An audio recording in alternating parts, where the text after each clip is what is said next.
to our Ashes of Creations live stream. I'm Margaret Krohn, your community marketing lead, and with me is Steven. He's very giggly today. Sorry, no. And Jeffrey, what do you do here, Steven? I am the creative director and chief executive officer. Sweet. Nice. Yes. Oh, he said like the full I know, thing this time. the whole Yeah. And I am Jeffery Bard, lead game designer for Ashes of Creation. And today we're going to be going over node stuff.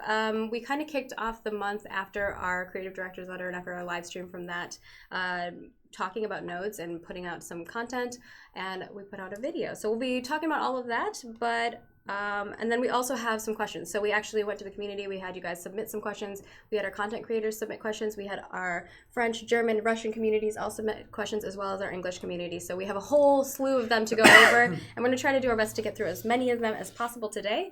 But for our quick updates, we want to talk about some of the things that have been happening. As you knew, we were at GDC, so there was about a week that we were a few of us were off doing that stuff. So, Steven, you want to talk a little bit about GDC and what we were doing there? Absolutely. We had a great time at GDC. Myself, Margaret, Jeff went, Brian, our new lead producer went. We had our other Jeff there. Yeah. That's the one that people might not recognize. The hidden in the Jeff. photo. The hidden Jeff. And then who else did we Mark have? was there. We had Mark, Kevin. We had Kevin, lead. I think Mark people didn't know either. Oh yeah, they're on on the site. But Mark's a good guy. People were like, "These are the three new people I didn't know." They didn't know who Jeff was. They didn't know who Mark was, and Mark's not new. No, Mark's not not new. new. He doesn't go on camera. He Right. should though. People said he looked like a yoga instructor. I think kind of he is. might do yoga. No, he does karate. He does a lot of martial arts. He does martial arts, arts, yeah. He's fit. No, we had a great time at GDC. For those of you who don't know, Game Developers Conference, really it's the largest conference of game developers in the industry. It's in San Francisco. It's almost entirely business to business. We had a lot of great meetings, that revolve around the future launch of Ashes of Creation. It was like back to back from 8 a.m. to like 9 p.m. Yeah, we did not stop talking all day long. It was good though. It was But really I will good. say that it was actually one of the smoothest GDCs I've been to, because I didn't have to run around everywhere. They came to us. It Yes, was nice. that was very nice. But obviously. we were booked back to back every hour, and I had to be like, "All right, we have 10 minutes left in this meeting." And some of those Second reaction discussions, Go, shoo. you will learn about some of those discussions in the future, right? We may have some press As they bear releases, fruit, right? yeah. As they bear fruit, exactly. Yeah, and I think that the other ones that you guys might notice on the community and marketing side are, cool giveaways and things of that sort. Because wouldn't it be neat to have like a full set of peripherals that are all Ashes themed? Wouldn't that be cool? Some things like that. So there's definitely some contests that Toast and I have been talking about, and we'll be, trying to get some cool things in the works for everybody. So I think that kind of covers GDC. Yeah. It's a lot of stuff that we can't really talk about because it's business to business stuff. We don't really want to, throw people out there when we're not fully committed to things, right? Our next thing is Stephen wanted to talk a little bit about some of our positions. As you notice, we've been putting out some posts that are like, hey, we're hiring, come check it out. So if you see something on there, people who might be good for a position, have them apply. So we are really stepping up the hiring. In fact, our next hiring phase has just begun. I think we have 17 positions we're trying to fill within the next 30 to 60 days tops. We want to be getting those positions filled. We're going to have a release for those positions as well. They're obviously on our careers page at intrepidstudios.com. Now, for you guys in the community, the best way you can help us and the project is really to get out there and tag people who you like in the industry, work that they've done before, and say, hey, Intrepid is hiring. This is a great new MMORPG. If you haven't heard of it, send your resume. We are looking for the best. I'm unabashed in that sense. I think that we should, tell everyone we will possible. look for talent anywhere. Absolutely. And for us, this project is huge, and we need to hire quite literally hundreds of people. Yeah. So these hiring phases will be pretty aggressive moving forward, and you'll be getting regular updates and in the community, but as well as our normal ways to reach out to developers, talented people. I'm going to have to schedule lots of new hire photos. Yes, absolutely. I've been trying to make sure that those things are kept up to date on our site. So, you can always check them out. Although we will be revamping some of our website stuff as well, but we have some higher priority tasks that the web teams are working on currently. Now let's hop in and talk about Node stuff. So I think the first thing that we want to talk about is the video that we released. We're actually going to play it again so we can all relive the experience. We'll chat a little bit about that video. We'll talk a little bit about the articles that we've posted. We're not going to go into super depth about them because obviously you can go read them and check them out. We want to get to your questions so that we can answer those in regards to your follow-up questions from the articles. So first and foremost, let's check out the video.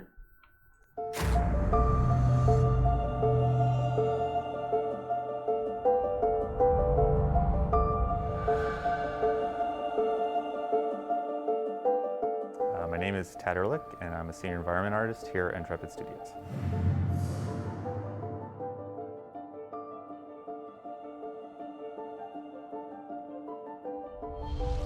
Primarily, I am in charge of building the objects in the environment, building out the environments, placing objects, materials for the objects, and anything that is not a person or a creature running around, I take part in that. The goal of the node system was to make sure that every place was special and unique, to make sure that every node you go into will offer something different in a different way in a different place, and then have that same system facilitate all the races. Whether you go into a node that's human, go into a node that's elven, or one that's dwarven, each one will be supported by the system. And not only that, but also it provides procedural randomization throughout the entire world. So roads, bridges, all that stuff, it can all be randomized and made different every time you go through this area, and it builds up. When you enter into a city, you're going to notice that the buildings, the placement of NPCs, the services that you can access are unique to that particular city. Part of the tool that Tad has been designing really has been to accommodate a procedural method by which each city can have its own identity. One of the key things that I enjoy in games is a sense of discovery and a sense of exploration, and I feel like having a system that provides so much variety means that when I find a new place, it's always going to be special. You know, I'm always finding something new and different, and it isn't just the same cookie cutter stuff just strewn all over the world. As a player, I've experienced a lot of MMORPGs, and it's interesting, every one I've experienced has the same type of railroaded structure that you go from quest A to B to C.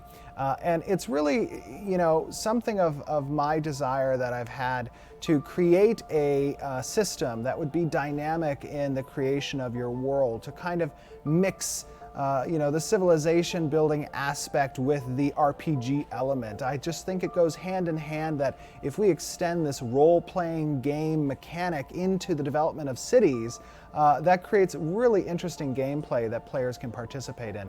And part of what this node tool provides is for each city's character and identity to be unique to the players that develop it. Part of the technology that's being developed here at Intrepid Studios really relates to our desire to create a world that is developed by the players. And this allows you to see in real time the changes that you're affecting on the world around you, and not just log into the same static game every day. This takes what the community is doing and it presents it in real time to the players so that they can see the effect of their changes.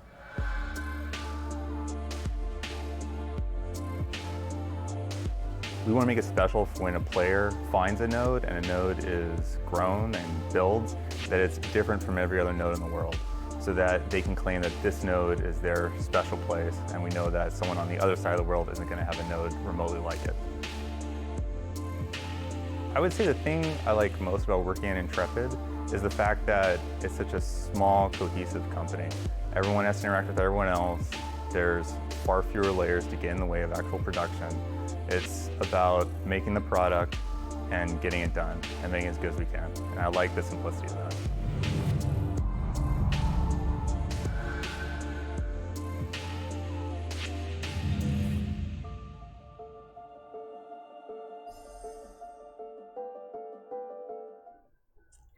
And so that video went out. It seems like people have been enjoying it. I did get some feedback that people would like to see more of the tech stuff and talk a little bit more in depth about it. So we'll try to do our best as we move forward for future ones. Our next one is going to be the housing tool. So I'm excited. We've already posted that in our article. If you read our article, I had that little bit at the end letting you know what's the next one. So we're going to be releasing the Dev Diaries videos once a month. And that's something I have been really excited about. I've been working really hard on this project.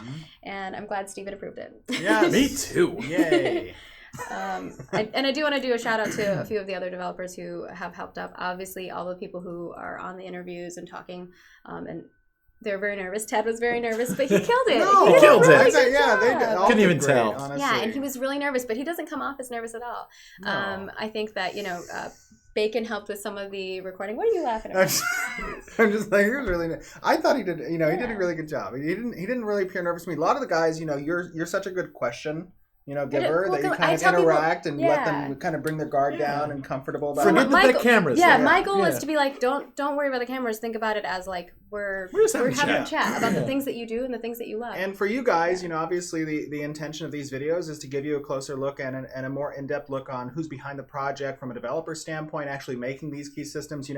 From a design standpoint, we give these developers the objective with these tools, and then they go and they theory craft how to make these things with the engine they're using, with custom proprietary technology that we're developing. And we can reveal some of that stuff to you guys as the viewer, but we can't get really too far in depth on how exactly these systems work, because that is proprietary information and competitive, and it's competitive. Yeah. So just keep that in mind. Take it with a Steven grain of goes salt. to me. He's like, I worry a little bit about these articles that we're putting out because we're putting out all our systems, and I was like, that's the flip side of being an open development, right? I mean, obviously, speed to market is something that's important, and I'm giving you guys just a little bit of discussion on the business aspect of it. But speed to market is a little bit of the important side of things, because what we are doing is something that really hasn't been done before in the market, and it hasn't been done because other projects are unwilling to take the risk. They want to stick closely to what has been tried, tested, and true, and that's why we end up with kind of a stagnant market that we have as players. We want to see something new, but you have to understand, usually there are investors in other projects and boards, and they have to approve those risky type of endeavors, and they don't do that unless another project comes forward and takes that risk themselves. So just to give you guys a little bit of a look inside that. So. And for the recording of these, Bacon helped with cameras and stuff, cameras and audio, and I was basically asking questions and monitoring audio, and Tristan did the editing. Tristan's still alive. I saw some of the videos people put out. I'm like laughing so hard. I sent that video to Tristan, by the way. He was dying. So I think, we do have a lot of other things in the works. We're trying to get some cool stuff out to you guys, and we hope that you all like them. Yeah, so I'm glad people are liking it, because I was like so nervous. It's a new series, right? It's a great idea. It shows well. It gives people a look at what's going on behind the scenes, and that's what everybody wants. So I think it's a win-win for both of us. Yeah. Well, it's always nerve-wracking when you put out a new series, because you already have like some of the other video stuff prepped. People actually like this? I don't know. They're like, okay, is the second one actually going to come out in the series? Yeah. Now let's go chat. We'll chat a little bit about some of the news posts that came out. We did have quite a few this month, but primarily I think the ones that people were focusing on were the basics, which covers what are nodes, how do they work, the node types, vassal nodes, content within that provides experience, and zone of influence, as well as the next article following that, which is the advance and destroy, how you build and develop a node, and then also developing areas. I did want to touch on one key point that I noticed in the chat. There were a lot of people who questioned with regards to some of the footage that was shown in that video, the Nodes Tool video, was recorded back in January, and there's some older footage you might even see in future videos, and that's because, in attempts to showcase these things, we have developers tend to record their development sessions so that we can come back later and put it into a marketable format. So I have been planning I guess we'll stop. Pause what I was doing. I've been planning the Dev Diaries series since the first month I was here, so I proposed a lot of things. I might have overwhelmed Steven, I don't know. And we started working on it. So I think a lot of it was like I was writing all the scripts, and I was getting, well, not scripts, but like bulletin scripts of like who's going to be in what scene and that kind of stuff. And they were capturing footage. So a lot of it is people capturing footage of their work while they're working, getting people who are doing animations or modeling or, you know, working on different products to be, while they're doing the thing, recording it so that we have it ready whenever I need it for the videos that are coming out later. So yeah, it's kind of an interesting thing because we're working on it and then the video comes out later. Does that make sense? For sure. No, it makes total, Just wanted to give people that insight. And the second article that we had was the Advance and Destroy. It covers how you advance and build up a node, developing areas, node stages, gaining experience from vassal nodes, cultural experience, events and accomplishments, and then also how you can de-level and destroy a node, which would be talking about node atrophy, node de-leveling, and node destruction. So we have covered a lot of those things. It's all up to date. If anything changes, I will be going back and editing that based on what design has. So, and I'll let you guys know. There was one adjustment that did happen to an article, to the secondary article regarding, I think it was the deconstruction stuff. We had mentioned in one spot, I think, where it was a potential that after a siege, nodes could de-level instead of being completely destroyed. That was obviously a topic for design that we had discussed very early on in our design talks, but we decided to go in at least our first iteration of testing sieges that it will be completely destroyed upon a successful siege. So that would be if you're a metropolis and your siege is, and the siege is successful, that metropolis will go down to zero. Yes. A wilderness. At least for now, right? Like there's still a lot of you know, runway left for us to make changes and adjust things. But right now, this is what we're happy with. Yes. And everything we discuss with you guys from a design standpoint, I mean, these are our design decisions moving forward into alphas and betas, but there is always the opportunity for change. That's the purpose of testing. That's why you guys are going to get in and test these systems, because we're going to watch those design logs. We're going to see how these systems interact with the live players, and we're going to make adjustments as necessary to make the gameplay fluid, fun, and what you guys want. Okay. And I think that's kind of all I want. I don't want to go into details about this. I highly recommend you go over to ashesofcreation.com/news, read all of the articles there. We'll continue to be putting some out. The next article in that Know Your Node series is going to be specifically about scientific node types, and that will be going more in depth about that, which has a lot of information that no one has seen before. So I'm excited to share that. I know the first two were kind of like, some people are like, well, I know some of this already. Well, I need it on the site to be in a place that like everyone can go, new players can see it, and I think a lot of the content creators had already mentioned this is definitely for like the new people that are kind of coming in. But there were little tidbits of stuff that was interesting that was for our more OG players, I think. OG players. OG players. I don't know. I'm old school. I just like to say OG. So let's get into your questions. I think we have a lot of them. We have content creator questions. We have French, German, Russian, and English questions. So we're just going to go through them all. First of all, I'm going to go through the content creator questions. And if you're in Twitch chat and you're asking questions, Toast is being lovely over there, and she's tossing me some of your questions that are different than any of the questions that are here because she knows what's all on the list. So I will be asking those intermittently. So first of all, we have the Jalan, always. He's always the first. Nice. He says, here's an example. Members of Guild A are citizens of both Node A and B, and the mayor of Node A declares a war state with Node B. Are the members of Guild A now hostile towards each other, or do guild membership supersede a node's war status? So there's definitely an affiliations hierarchy that exists in game based on a number of affiliations you may have, right? There's node citizenship, there's guild, there's alliance, there's party, there's raid, there's family.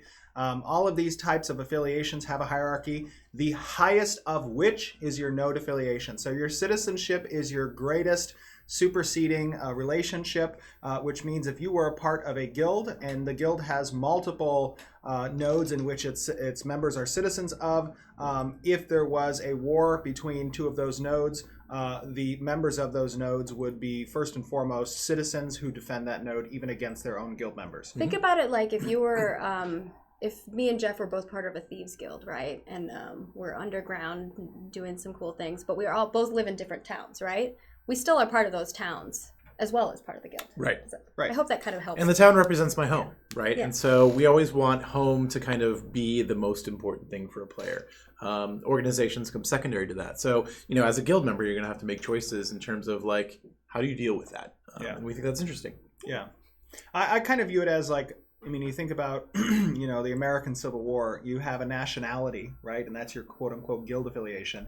But then you have your home, which is like your statehood, right? Mm-hmm. And sometimes, you can have a separation along lines that puts family against family. Mm-hmm. It's unfortunate, and we hope that, there's great cooperation You between smile? things. Smile on Steven's face. I can't contain it. Sorry, but He's that's the type of objective we're having.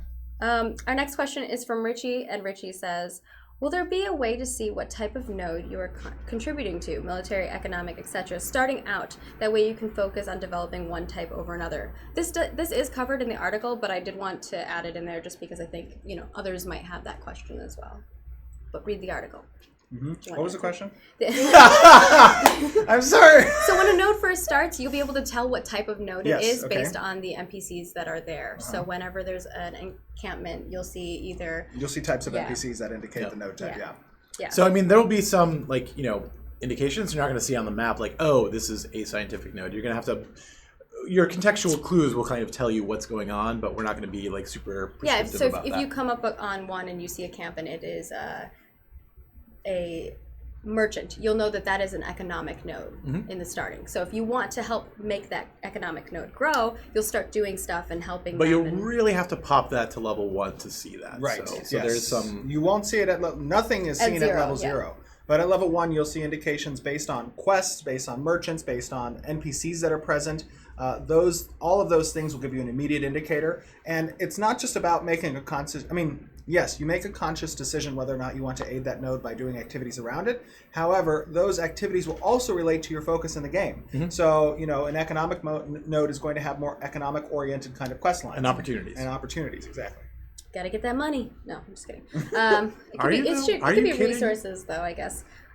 Shays wants to know, if a metropolis locks out its surrounding vassal nodes at stage 5, preventing them from leveling up, and then later that metropolis is destroyed during a siege, how is it decided which of these surrounding stage 5 nodes turns it into a level 6 before the other? So there is a hierarchy that exists within the node structures, and that is maintained even when parent and vassal relationships are established. And if that parent relationship is removed through a successful siege, the hierarchy remains and becomes detached. Like you may have, let's say, a stage 5 node has 2 stage 4 nodes beneath it in the hierarchy. If the stage 5 node disappears, those 2 stage 4 nodes will become independent of one another, 2 separate quote-unquote nations, right? And they will be competing for control over the other from that point forward, right? Yeah, so there's so going to be a process. Nothing is going to pop immediately Right. to that next slot, right? Yes. So if there's a level 5 node and a level 6 node, the level 6 node goes away. That level 5 node doesn't automatically get Right. promoted to 6. It There's didn't still bank that experience. right. Yeah, That experience isn't banked. It's not there. You're going to have to earn that experience to pop it up. So it becomes a race at that point. It becomes a race that has, and we kind of,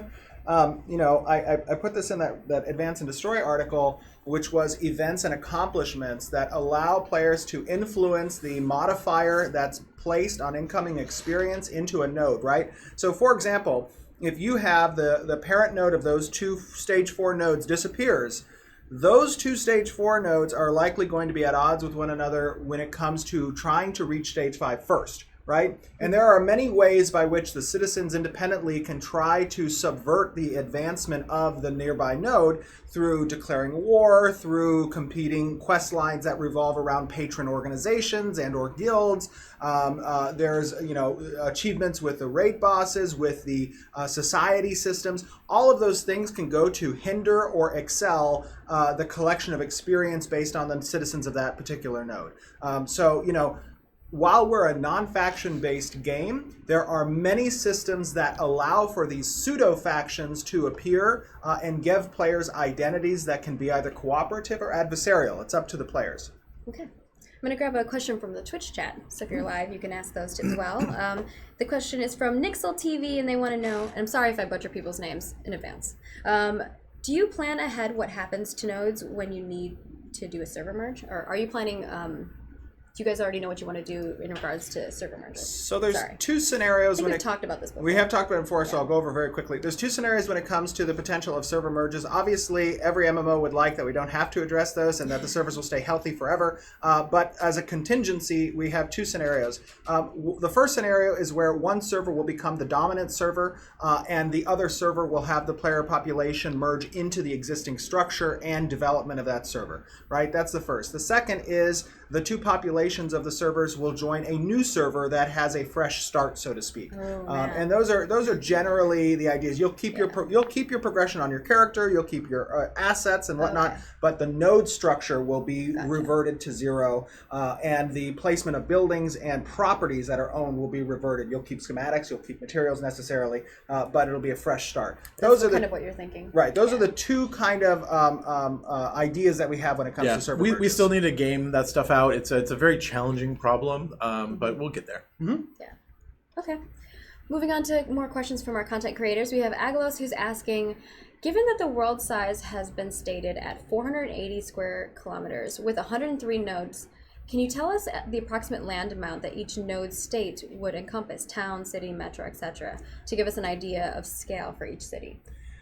Yeah, probably that's not information I think that we would want to give out. Honestly, I think we want to keep that a little bit more immersive and not as mechanical, I guess, in its sense. There is definitely, obviously, an amount of area that is accommodated by a single node. But that area is large. It's going to feel very, very distinct in that sense as well. What the specific kilometer by kilometer size is, I don't think we want to really give that out. It goes from small to big. It goes from small to big to bigger. The last thing I want to do is have like players pacing out step by step. Okay, we know that this node's like parameter is this far and out. It's 103. Yeah, exactly. We want more you to see your actions get basically change the world, and you can react to that visible change. I'm gonna let you know, Steven. They're gonna figure it out. No, they are. They're gonna walk. They will. And They'll all be on a wiki somewhere. For sure, it will be. For sure, you'll figure it out. Yeah. However, one of the great things that I have as an MMORPG player is not knowing everything at the start of a server. And sometimes, unfortunately, people find all that stuff out and they post it online and whatnot, which is fine. But I think it's interesting if I get to explore and find things out myself a little bit. Yeah, there will be a sense of players being the first to see stuff, and we definitely want that to be part of the game and part of the history of the game. Yeah. So our next question that's here is from Daedalus, who says, since we know that nodes will offer class and augmentation progression services for players, will character progression, class, or augmentation be gated behind the level of the node? Is it expected for players to travel between different node types to improve their class versus augmentations? Yes, it will be gated. There will be world development that's necessary in order to access particular content. This is part of the incentive tree that's used in order to encourage cooperative development of the world, right? Each destruction and advancement each have their own set of incentives, right? And what the player's interests lie will determine their course of action, whether they want to build the world or they want to destroy and change things. So the idea is to make sure we place those incentives in each category. Yeah. What was the last part of that question? The last part was, is it expected for players to travel between different node types to improve their class versus augments? So that is related to citizenship, right? So you will travel to other nodes if you're like, hey, I don't like these augmentation types that are available in this city. I like the augmentation types that are available in this other city, right? You'd give him up based on your citizenship, based on where you travel. So it's not about like going and collecting all the skills and abilities from all the different nodes, right? It's more about this city has a set of skills available that I would like to have, and so that's where I want to put my citizenship. Absolutely. And the other thing is, it's important to note that these nodes, they have conditions that can be set by the citizens and the mayor that relate to diplomatic relations, whether it be conflict or cooperation with other nodes. And in that choice, there lie certain progression points available based on how those things organically become created. So as a citizen, you may need to travel to an adversarial node and accomplish some type of objective in order to advance in a particular quest line and or class progression portion to access certain things. Yeah. I'm going to grab another question from chat, which is from Zane Redding, and they are asking, what are your thoughts on the node degradation length? How long do you think it will take to go down to node level? Will higher level nodes take longer to degrade? Yes. Yes. I don't know if we have a link that we want to provide. The actual right now. time span is going to be related to the amount of time it takes to actually build up a node. Right. It will be a shorter amount. We want players to be active and doing things to help the health of their node. The exact timelines we don't have right now until we start getting real big populations in the game. Right, that's absolutely right. And then in addition to that, part of the infrastructure we have set up on the server with regards to player interaction and activity will relate to what's currently happening on the server. So we want to find a median between how many players are present, how much activity is happening on the server, and then that will relate to the degradation rate, the advancement rate, and those types of things. Yeah. So that it could change per server. It will definitely change. Yeah, per server. absolutely. That's actually cool. Yeah. Makes it a little bit harder for some people to gamify it, though, because I know that they like doing that. Our next question is from Diggs, and they want to know, can we get a clarification on how underrealm nodes interact with surface nodes? For example, if there were one underrealm metropolis, would that mean that there could only be 4 more metropolises total, or can there be 5 underrealm metropolises and 5 surface metropolises? There can only be 5 metropolises under realm or over. Combined? It's a collective pool. Okay. And then there is interaction between the surface. So surface nodes or underrealm nodes will control space in both, right? So if you're in the underrealm and you have a node that advances, there's going to be bleed over into the surface area. So that's why those two land masses are combined in the sense of influence and zone of influence, basically. So yeah, there's only 5 metropolises. So if you have, let's say you have a metropolis in the underrealm, the above realm area that is encompassed by that will gain that. Okay, cool. Just want to reiterate that. It's a cool question.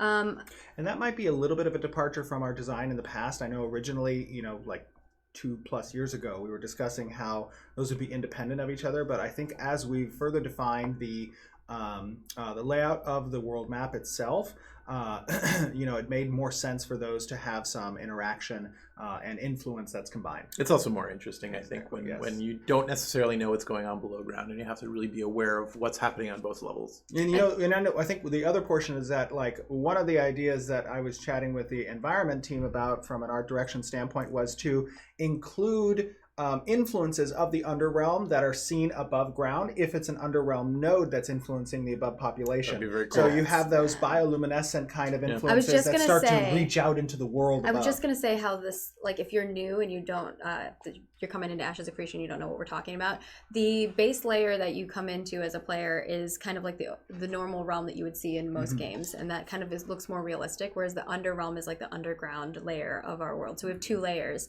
and that is more like bioluminescent. And I'm just imagining a city being so beautiful. Oh, yeah. The art direction for that is kind of Again, we're trying to be high fantasy here, and we really want to capture that sort of fantastical sense that you are not on Earth, that this is actually a new world. All right, our next question is, we have a lot of questions to go through. Yeah, exactly. I think we're going to be going, we're going to get copyright infringement. We have a lot of questions, so we're probably going to go longer than an hour. We have Nimihoy is asking, if I'm a citizen of a vassal node, why should I remain there and not go to the parent node or higher level node? If higher level nodes give access to higher hunting grounds, why would I remain in a lower level node instead of getting more experience by going to that other node? So as a vassal citizen, you are contributing to the development of your parent node should you reach the apex of contribution to your your vassal node. So you can still go to the hunting areas and you'll still have, perks as a vassal citizen. There's going to be a perk structure that's present for vassal citizens as well. The most important thing when it comes to the relationship between parent and vassal nodes is that there is an up-down relationship between services that get established for the citizens of each. So for example, one system is work orders. citizens of a parent node can request certain work orders that can only be performed by citizens of vassal nodes. And there needs to be a vassal support structure for these parent nodes in order to fulfill those work orders. So work orders can only be established for a particular stage of vassal node, and those relate to a whole array of different things, from certain quest lines to crafting certain weapons and armors and items, to processing particular gatherable and raw resources, to the building of particular structures. There is a relationship and a structure between the support of vassal nodes to parents and vice versa. Also, as a vassal citizen, you're going to be eligible for those work orders that can have certain perks associated with them and give you an advantage from an economic standpoint as well. Being the only ones to kind of fulfill those things. Yeah, and I mean, there's also a lot of other questions involved there too, right? Like, there may be a specific kind of resource that's available in that particular area that you want to stay close to. You could just like small town living. There is, I'm a country girl. It may be a lot more expensive to live in the city, and you want to keep your costs down. There's a lot of stuff there, and we also want to sort of maintain a little bit of friction there between the vassaled and the sort of in control node too. So there's a lot of stuff involved there. There's definitely going to be reasons to want to be in a vassal node. There's going to be reasons to try and usurp the master node. So there's a lot of stuff going on. There are some questions regarding that coming up, so we'll get into more details of that too. So Atropos wants to know, could you talk about the types of behaviors or habits that you hope that NPCs within nodes may demonstrate that can improve the authenticity or immersion of the node as a hub of civilization? Yeah, that's a big question. There's a lot of things that we're wanting to accomplish when it comes to NPCs and their interactions with player characters. A lot of those systems relate to kind of the relationship that player characters can establish with NPCs through repetitive visiting of the city, through accomplishing certain feats through the questing system and or social organizations, and that can change the way you interact with NPCs that are present and merchants along those lines. If you establish a reputation in the city, NPCs are going to know that. They may have a different greeting, they may have different price points for you, they may have revealed quest lines and or story points that you hadn't seen before earlier in your relationship with them. I mean, those are our goals when it comes to how we can establish the AI for NPCs to relate to characters and make the world more immersive in that sense. Have a lasting reputation and history that relates again to why players want to keep the advancement of these nodes a thing and defend this property against would-be invaders and or destroyers, because you have a vested interest in making sure that what you have built there from a reputation standpoint, from a building standpoint, from a traits or whatever it is, everything relates back to that node, and you need to make sure that that keeps advancing. And I mean, each of those NPCs will have their own path, like pathing and what their story is, right? Yeah. So like, I mean, not every NPC, right? Yeah. But that'd be great. That would be amazing, and I would love to do that. Not every. Yeah. Maybe if Steven gets me 30 more designers. So many of them. So I'm trying.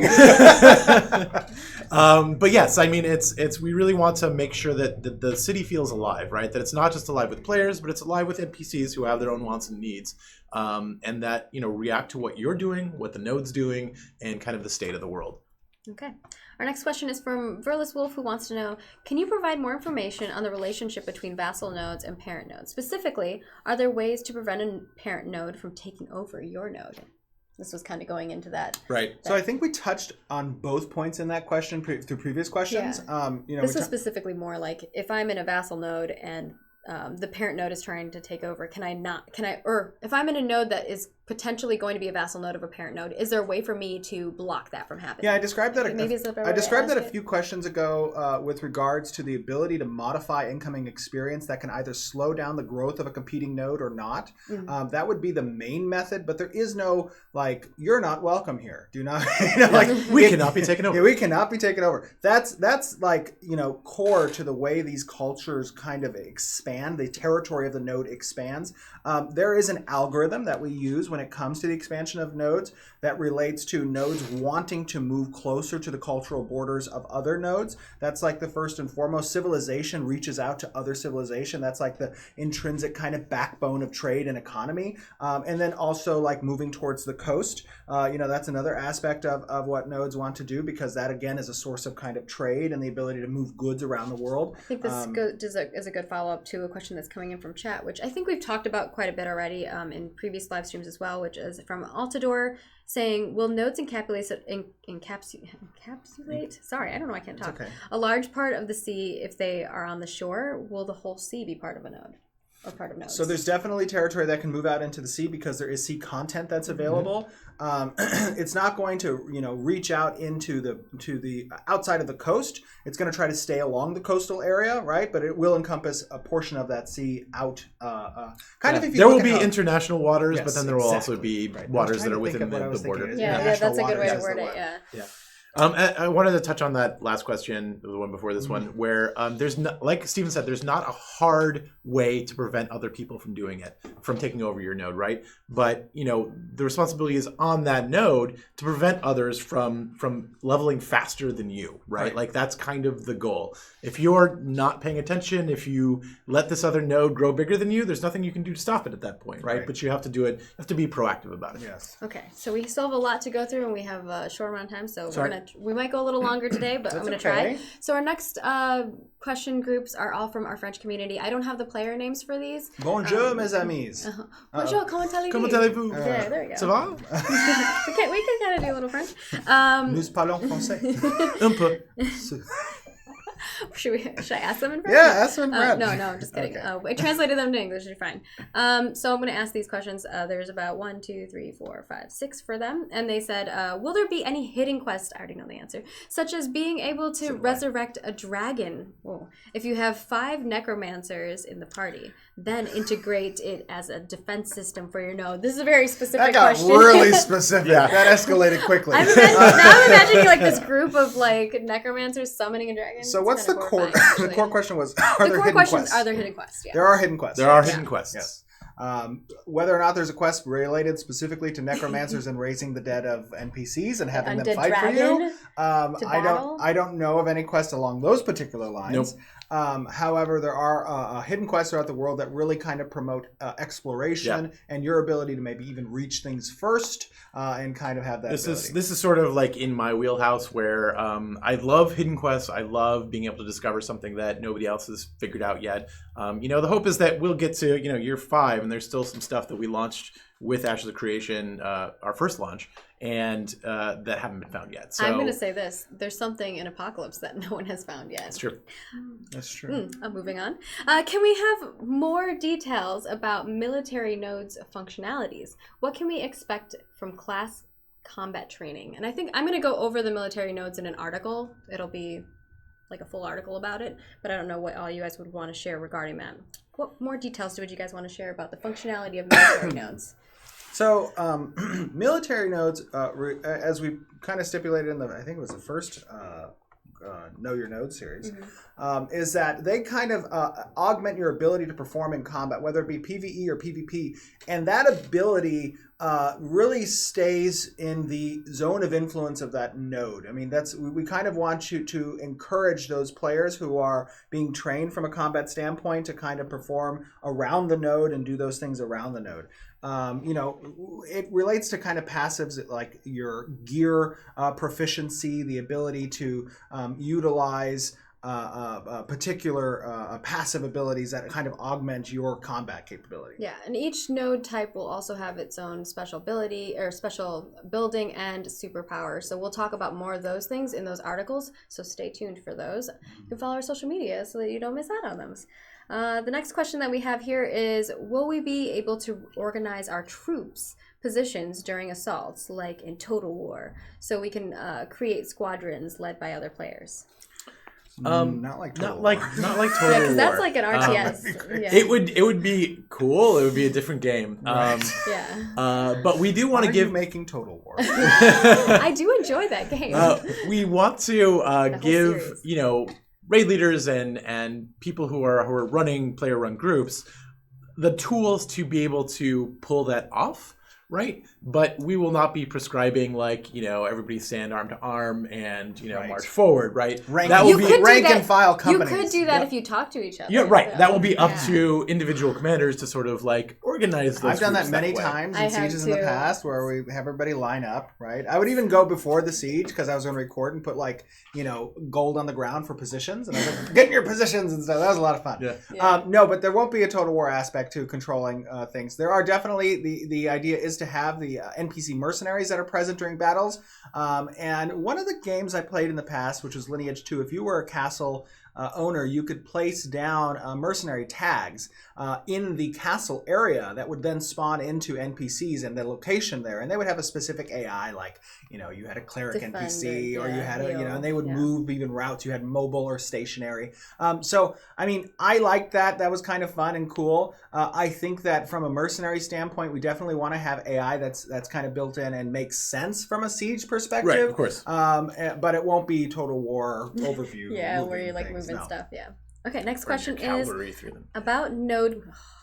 I know, doesn't feel good. I'm excited. About node creation, will we have the choice about where each building will be, or it will be automated? So kind of like when you're building up a city. So there's two components there. There's the procedural aspect, which players do not have agency over. There are certain buildings that are by default present when a node does level up, and those building locations are determined by the procedural tool that we're utilizing.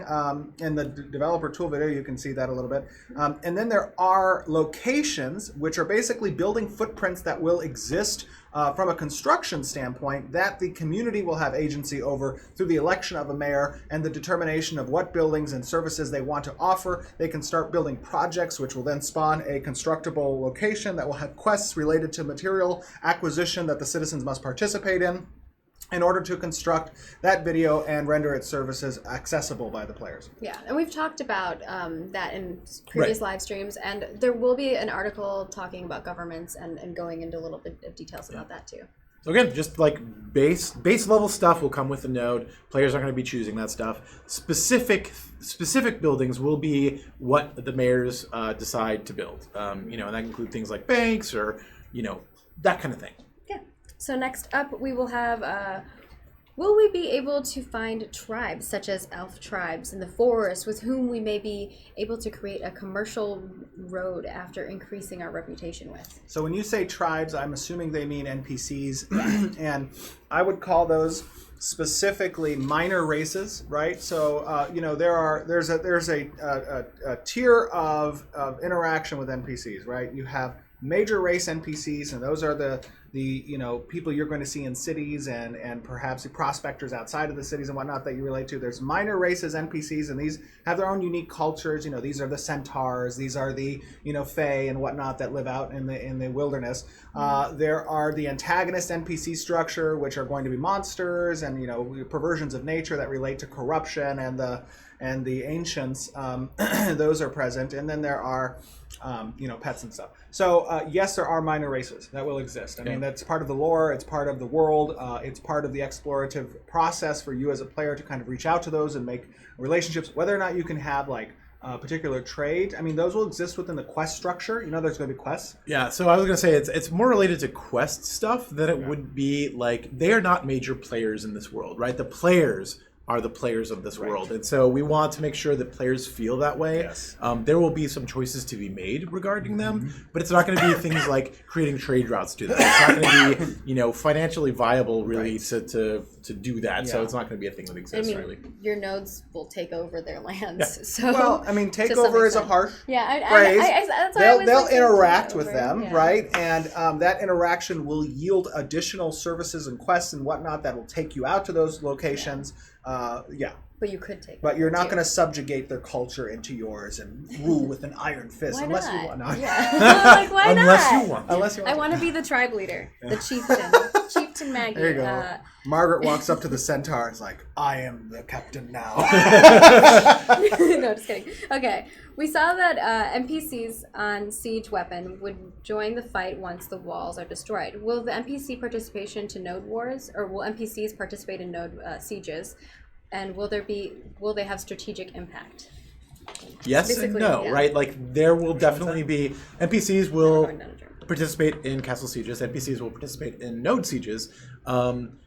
The extent to which they do depends on the health of that node or that castle. Yeah. So there's definitely interaction also between the castles and nodes, right? That's a core feature of the castle system. Like, castles exert pressure over nodes to pay them taxes.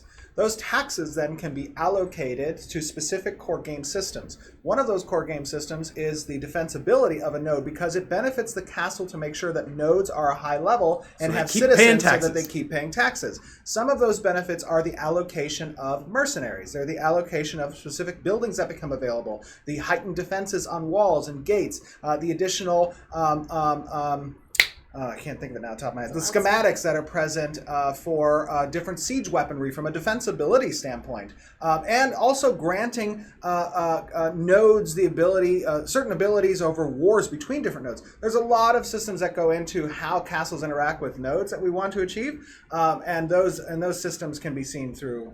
Yeah, and I think what they're asking is more so about NPCs. So, can an NPC use a siege weapon? Can they man a trebuchet and help defend? So siege weapons are going to play a more important role. Siege weapons are going to be skill based, and NPCs, have a particular AI that isn't necessarily very skillful. Again, we want players to be the heroes here. Yes. We don't want NPCs. Yeah, I just think that that's more of what their question was. Now we're moving on to our German community, and we'll ask a few. Guten Abend or Gute Nacht. Sorry, it's like 9 o'clock. Yeah, it is nighttime for them right now. But hi. So our first question here is, will players be able to steal items, etc., from other players? So, will I be able to steal players' freehold items or things of that sort? So you can't just steal stuff from other people.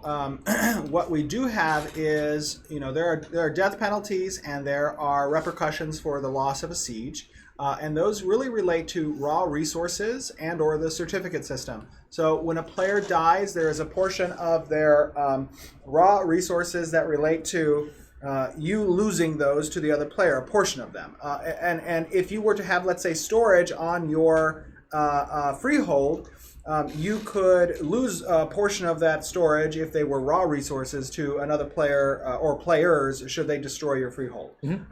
Same is true for raw resources that may exist within the storage facilities of nodes and or caravans or on your person. Right. Yeah. Okay, cool. But not gear. I'm sorry, just to be clear. Not gear, not completed items unless you were raw material, unless you were corrupt. Now, if you have corruption score, which is gained through the killing of other player characters, then that score doesn't go away until you die. And if you die, there's a chance to drop completed gear. Our next question is, since religions are a part of the node system, would that hint to future crusades or missionary work? Certainly. That is, the history of kind of religions fighting against each other is a real one, right? And there's, while we probably won't be doing crusades, right? There will be conflict between the different religions who want what? No, nothing. There will be conflict and points of friction between the different religions. Different religions will want the same thing. Whoever gets it first wins. And so, yes, some kind of conflict is inevitable. One thing that might not be present at launch, but is an interest of mine to incorporate in a future expansion and or update, would be how religions relate from a patronship for particular nodes and kind of offering incentives for that node to either cooperate with other nodes that follow the same patron deity or to react in a negative way through war to destabilize nodes that don't follow necessarily the patron deity. Now, I wouldn't call those crusades, but they definitely have a religious undertone. It's more like missionary work. It's almost like that. Really aggressive missionary work. Yeah. And actually, missionary work may end up being part of the religious node's government. Going out and trying to get converts to your religion may be part of that system. Right. Such an interesting thing to put in. Yeah. Moving on to our next question is, how can small guilds build up a node compared to larger guilds? What's going to be the difference here? Yeah. So, really, I think the key point, and I know we've had this kind of question before, guilds don't necessarily build nodes, right? Communities build nodes, and guilds are a smaller portion of what a community is. But you may have a guild that might go out into the world, and at the start of the game, they go out further and explore deeper into, into the world, and they establish like, encampment or something. But I don't think guilds are going to be able to compete with the gross activity of the server at large to kind of establish, town cities or metropolises. They can get the legwork moving. They can establish that smaller, node to get advanced a little bit, and that might then attract more community activity to come and experience the quests that have been unlocked in that area and whatnot. But when it comes to guilds building nodes necessarily, it really is a larger effort than just what guilds can do. And we don't want to make it so that, any particular guild can have influence there. What smaller guilds have really unique influences over larger guilds is that in the guild progression structure, there are guild skills that we've spoken about in the past. And as you progress your guild through these levels, you can choose to either be more expansive in allowing more players to join, or you can be more acute in allowing specific skills and abilities be given to your members. There are unique quests, activities, and or objectives that become present during a lot of systems that are more tailored towards the small and focused guild niche than there are the larger ones. And then there are also certain activities that are limited in number of size that can participate, which are more geared towards smaller organizations as well. All right. Now we're going to move on to our Russian community questions. The question that we're going to ask is, how many buildings can I build on my freehold? Jeff, do you want to take I don't know exactly. It's like 5 by 4. Well, I don't know. I don't know if there's a specific number of buildings because Depends on the type of building at what level. Part of the building, system. right? Well, part of the system, Jeff, is that you have kind of architected with the freehold system is a space game, right? Is not space in the sense of going into space, but rather like allocating space within the footprint of the freehold parcel as is necessary to accommodate growth in structures that allow access to higher tiered processing power or business abilities, kind of leveling up. It's all about finding efficiencies in the space that you have, right? And so, yes, you could probably put a good number of buildings down that just don't make sense together and don't really give you a whole lot, right? It's really more about finding the synergies between the buildings, between the environment that you've placed your freehold down, and kind of getting the most bang for your buck out of the space that you have. I like Arctics in chat says playing Tetris with buildings. Yes, that's exactly what it's like. That's a great way to kind of put it. I was going to use the example of, inventory space and how you have to in certain games where you have to be like, okay, this weapon fits in this space and this ammo fits in here. And so it's kind of But it's also about this weapon makes this shield better, right? Yeah. Like if it's right next to each other and in the specific configuration. Yeah. So hopefully that kind of answers your question. Will cities have unique names? Can we change them? Cities will have names. They're not going to be they're not going to be player they're not going to be player created names, but they will be player chosen names from a list of available based on the race type and based on and that kind of stuff. Yeah, exactly. Cool. In the last article, you said that nodes will be completely destroyed if siege is successful. Are there other options? Can we only delevel a node without destroying it? No. Through a siege, you destroy a node. And currently that is the plan. Mm-hmm. Yeah. Now moving on to our English community, we've got these ones are already we've talked about. Got it. Well, hi Russians. Dobry den, I think. Our next questions are from our English community. Did you just swear? No, it's like hello. It's from Reddit. This is from Cal Spartan, who says, the blog post states that vassal nodes will be unable to declare war against their parent nodes or other sister nodes under the same zone of influence. Will there be no way for civil war without renouncing citizenship and moving elsewhere in order to declare war? And this was one of the top highly voted up questions. Okay, got it. So will there be a way for civil war without renouncing citizenship? No, there is not currently a structure that's in place that allows for sister and or vassal parent nodes to declare war on each other. And I don't have any plans for that currently. Yeah. The best thing to do is to revoke your citizenship. That will undermine the tax base of that vassal thing. Activity, everything. Go find a node that will help you destroy that node, and then go try to take it over after you've blown it up. Yeah. But the idea is that a true civil war isn't really possible without players making an effort to kind of get rid of their citizenship first.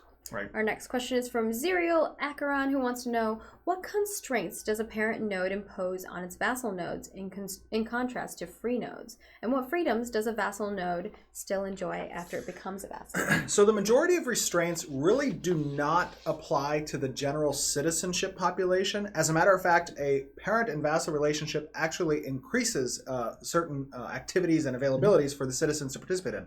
The major restraints really only apply to the mayor and what duties and capabilities and choices they have available to them. Most of that relates to diplomacy, and kind of by default, the vassal nodes will adopt the diplomatic relations of the parent node. There are also specific tax rates that apply. There are there's a few other key systems that relate to what mayors are capable of doing, and those get superseded by the government of the parent node. All right. And our next question is from Red Spectre and also Aaron from Facebook. So both. Hi, Aaron both from Facebook. Hello, Aaron. Reddit, Red Spectre and Aaron on Facebook said, according to the AOC Wiki, underrealm nodes and nodes directly above them are related but do not exist in the same zone of influence. Right. How are surface nodes and underrealms related, and how do they influence each other? So I guess we've kind of talked about this a bit, so maybe talk about how they relate to each other more. So, as I said previously in the stream, we kind of departed a little bit from the shared, from a shared zone of influence and how those nodes relate to the above ground and below ground. So that might need to be updated on that old wiki. But what was the question then? How are they related? How are they So related? so How do you've they got a influence node each down other? here Yeah. and a node above How do here, they right? influence each other? This zone of influence is independent from this zone of influence. It's not like they're part of the same zone of Right. influence. But what ends up happening is we consider adjacency, right, in 3 dimensions. Yes. So this one would be adjacent to this node. Correct. So this node, if it hits level 3 and this is level 2, could take over that Similar node. to how this node Exactly. here above here could affect this one. Right. Yeah. So yeah, sorry. So that's correct in saying that they do have independent zones of influence, but that they can take over the other ones. Yes. Yeah. Cool. We have Briar8990 from Reddit says, I don't know why I read it that way. Will there be portions of the world map that are outside the node system, spaces in between where actions do not affect another node? Not really, no. I mean, kind of in the sea, but I mean, even that's still influenced But by it. that's- Right, So because it's- like if a citizen goes out and does something, Yeah. so coastal areas of the sea are falling under that zone of influence. Mm-hmm. Deep water sea stuff out in the international International waters, so to speak, that I don't even know actually because we have 2 scenarios. The scenarios are it does, and we do have a separate expansion rate that relates to international waters. Right? And then the other point of that question is it might not. That's something that we're going to experience in Alpha that we need to test. Alpha 2 probably will test that particular question for the sea stuff. But on land, not so much. No, on land there's no area that will fall outside of a zone of influence. Okay. The only potential caveat there is international waters. But that's a question we need to answer in Alpha 2. And even then, like, it will still be influenced by nodes regardless of what that question is. So. Yes. And our next question is from Reddit Adizarek and our Facebook friend named Josh.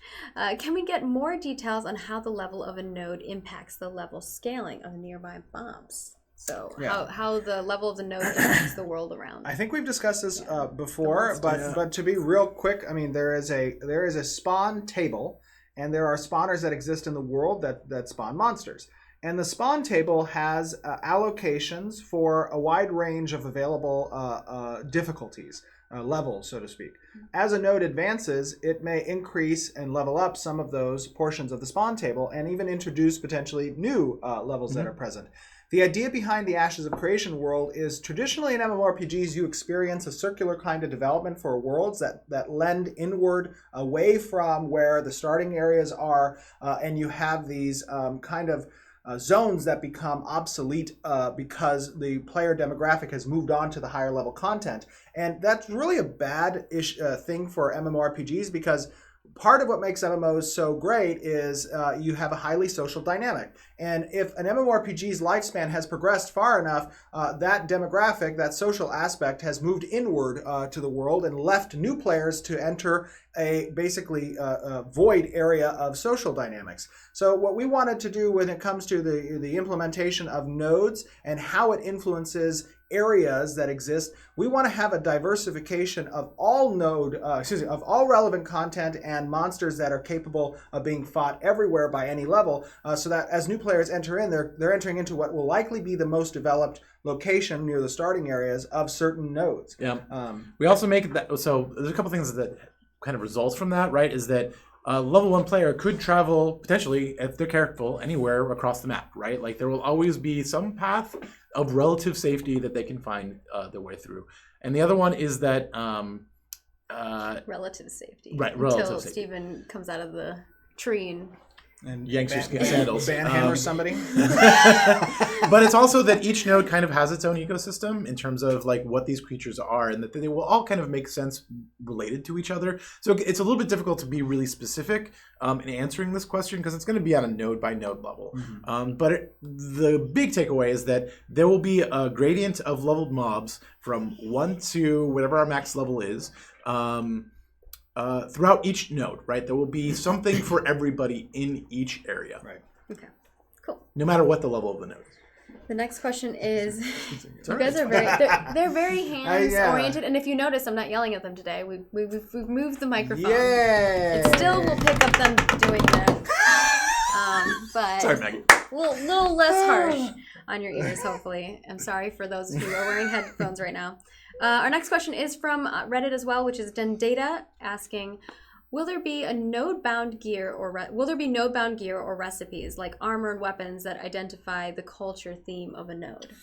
I think for cultural. So I don't think we've ever actually mentioned this before, but part of the system that relates to kind of guild-based gear as well, like having personalized gear that represents guild tags and whatnot, will also be a system that's present in the node system as well. So if you're a citizen and you want to, don the shield of your node, you'll have your node's crest present and available, and you can represent that way. Carry and your if, banner. If the node were to go away, then so would the ability to use that particular appearance. Cool.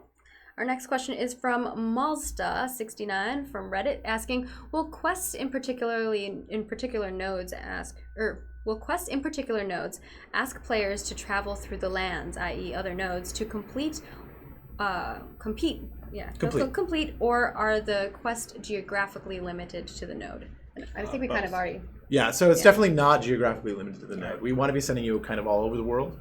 There's plenty of places that we, it would be very limited for us to just send you in quests that are local, right? Like, to make quests interesting. There's going to be quests that send you local, and there's going to be quests that send you far. And you're not restricting that, so... We have one coming in from Twitch that's new. This is from High Priest Cannon. I like it. Will nodes near the 3 starting portals have a slower level of progression than nodes deeper in the world due to the masses spawning next to them? So there are 4 starting like, divine gateways. I was like, there's more. And the Tolnar starting. And it's almost certain, since node development is based around activity and population movement, it's almost certain that nodes in the starting areas will see development faster than nodes out further away.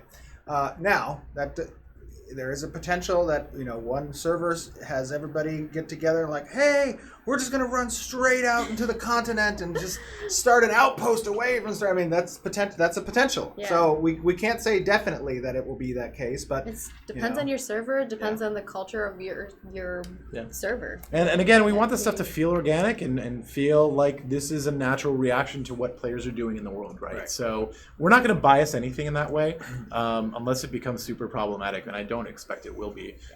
These nodes will rise and they will fall, and that's okay.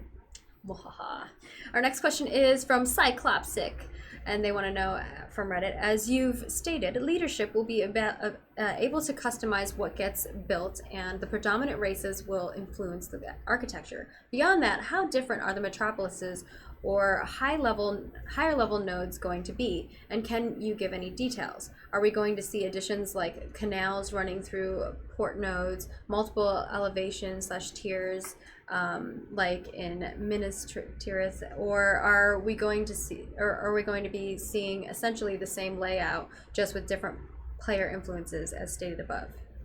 I think every metropolis will be different. Every metropolis they will not have different. the same layout. every node will be different, whether metropolis or not. And no, they will not have the same layout.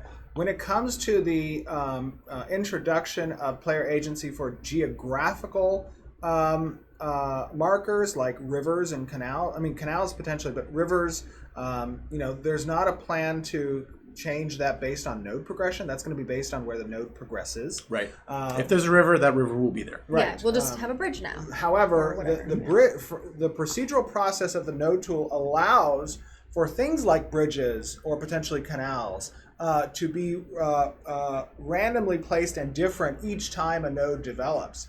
That's part of what the node tool accomplishes, that tech for procedural rendering of these assets. Yeah, not so even. Oh, yeah, go as nodes level up, there's a sense of history to that specific instance of that node, right? So we get to level 3, there's a merchant here, and it gets to level 5. There's going to be a shop in that general area, right? Upgraded. So there will be a sense of progression as a history as a node grows.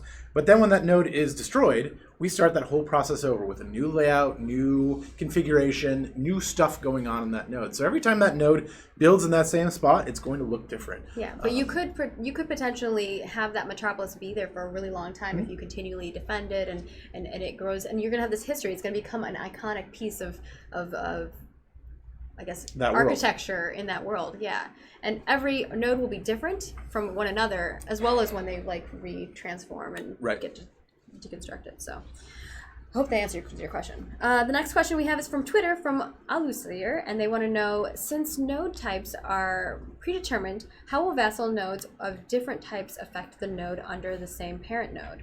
Say a military parent node level 6 has an economic vassal node level 4. Will that level 4 node still have the advantages of any other of its kind, or be a military node?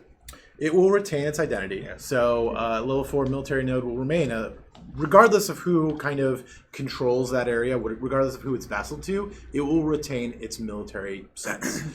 Where that sort of kind of changes is when you've got a metropolis level that grants its superpower. That usually affects everything in that node. So there will be some aspects of an economic node that can be found throughout that whole region.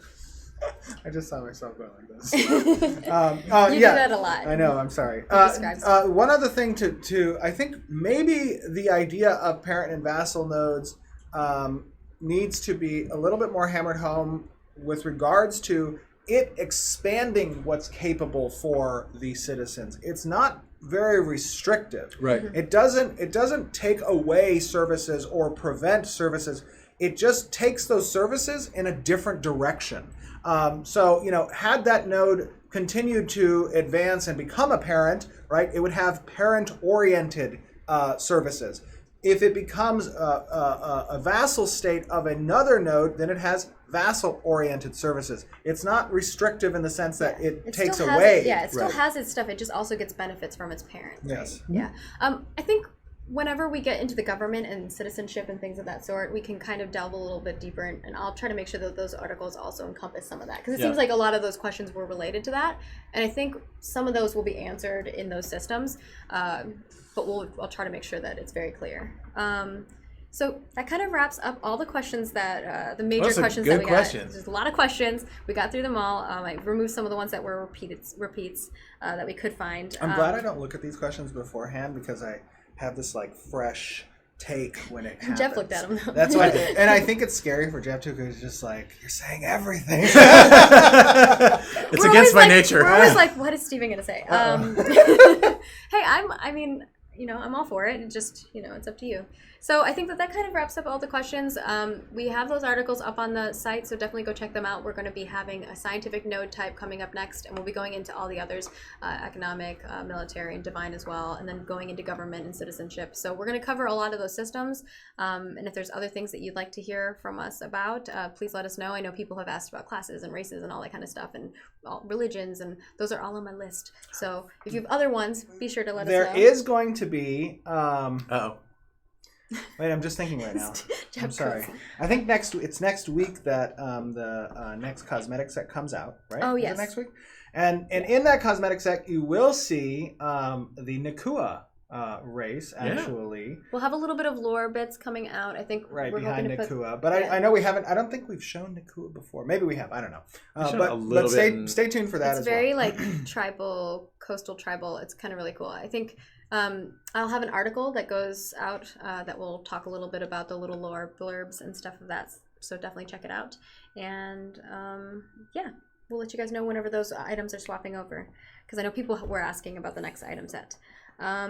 So I think that's kind of it. Our final reminders are that we will have another live stream next month. We'll let you guys know in advance when that's coming. Usually we're trying to aim for the last Friday of every month. The last Friday of this month, the next month, I actually am on PTO, so I don't know if we're going to swap that date up a little bit or not.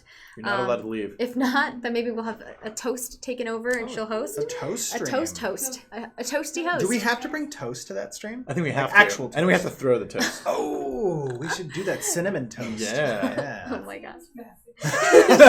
She said that seems messy. So thank you to Stephen and Jeff, of course, for joining, and for all of you Thank who are you watching. guys. Thank you for guys. tuning in. We appreciate. We Best love community your ever. support and patience in this giant MMORPG that we're creating.